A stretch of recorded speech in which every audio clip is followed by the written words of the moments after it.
Hi, my name is Tamara, and you are watching Things Even a Monkey Should Know. Thanks so much for watching again today.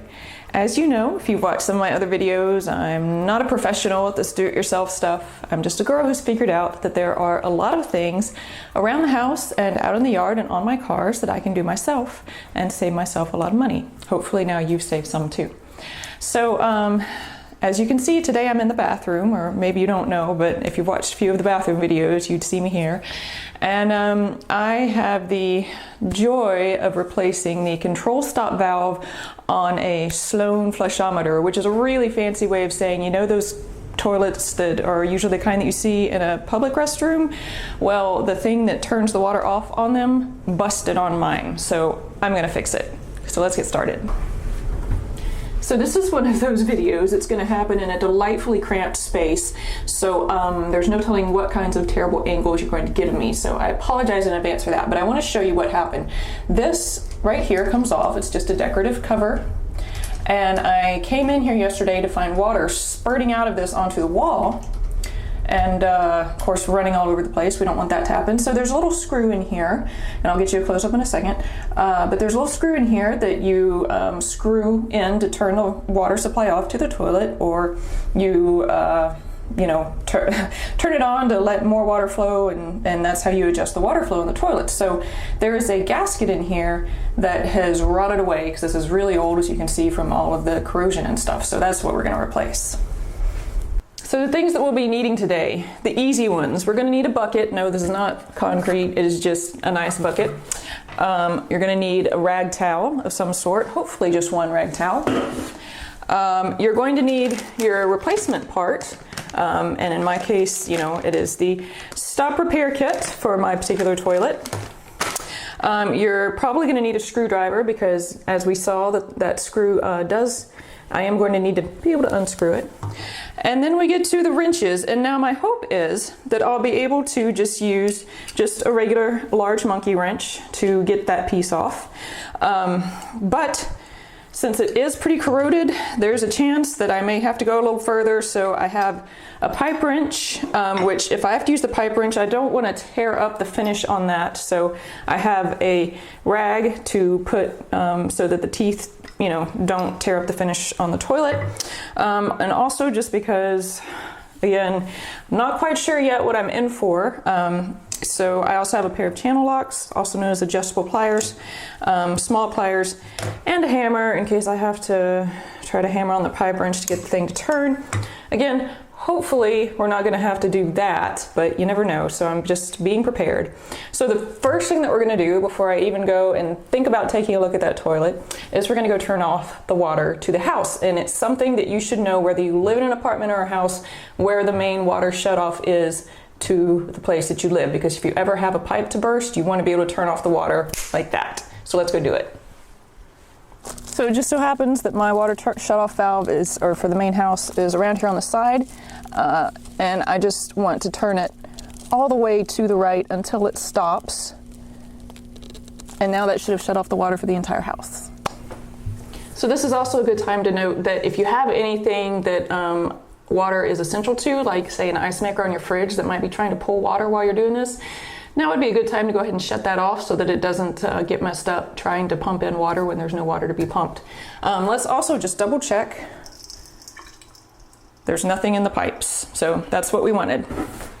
So I'm going to go ahead and I'm going to put the bucket down here so that just in case, this is really awkward, just in case there's any water that wants to come out of the line, it has that freedom. I'm going to go ahead and unscrew this to allow any water that happens to be left in here to go on into the toilet, because I don't want it to come squirting out at me. Okay, so it's open as much as it can be. Now for the hopefully not so fun part, or hopefully fun part, I'm going to go ahead and I'm going to use my slick-sided monkey wrench to see if I can go ahead and get this thing to very nicely open up and come off. Wow, that was, you guys do not know how much I've been dreading doing that, because I really thought that it was going to be a huge pain. So this is the part that has the problem, and that's why the bucket was in here. So whatever happened in here, you know, this is like 20 years old, so seals are gonna rust and rot away over time. So I'm just taking the pieces out, and as you can see, they came out like this. So we want to make sure that we remember that. Don't be grossed out by the black stuff on your fingers. It's just probably a little mold, and it's also just old rubber. So this is what we're replacing. Okay, so here is our new piece, which I'm going to go ahead and open up. And you again want to make sure it's the right size. Hopefully I got the right one. I think mine is a 1 inch. I believe these come in 1 inch and 3/4 of an inch. So I'm just going to look at the old piece to help me remember how to put this together. So it goes, this is the outer part, spring, and then that little plunger thingy. Then I'm just going to slide them in. And it looks like it's in. So now I'm going to replace this outer part here.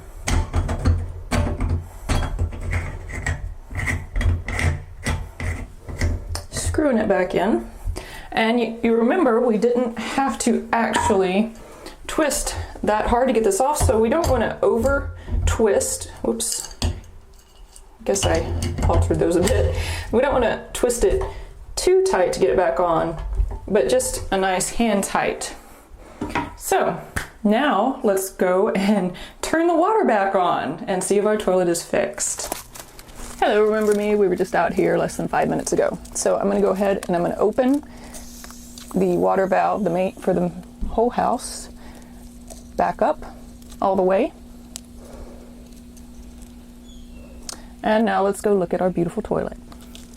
Okay, well, so far so good. Nothing's leaking here and nothing is sprayed out or done anything terrible, so that's good. That's the good news. So I'm going to go ahead. The water is turned off to the toilet at the moment, so I'm going to go ahead and I'm going to let water pressure back in. And this is where, on these toilets, this is where you adjust the flow of the water in the toilet. So I actually need to see if I've got a good flush.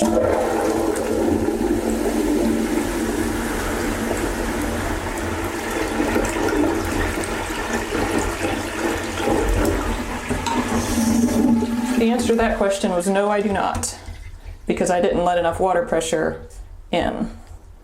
But as you can see, it's not leaking, which is so thrilling because this thing has been dripping for a long time, and then once I saw the little fountain it was making yesterday, it's just very thrilling that it's fixed.